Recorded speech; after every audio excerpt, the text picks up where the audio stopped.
मैं तुषार की सिस्टर। मेरे भाई को मेरे पापा ने नहीं मारा है, प्लीज इस बात को समझो। हम पहले ही बहुत परेशान है, हमें और परेशान मत करो।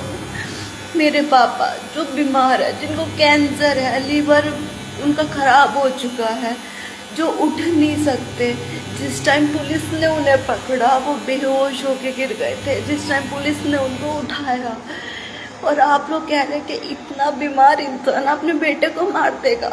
मतलब कुछ बोलना है तो सोच समझ के तो बोलो। तुषार को राजनीति ने मारा है, जिसने उसे मारा है वो फरार है, वो आराम से अपनी जिंदगी जी रहा है, और यहाँ हमारी जिंदगी बर्बाद हो चुकी है। तुषार के छोटे छोटे बच्चे हैं, एक 1.5 साल का, एक 2.5 साल का।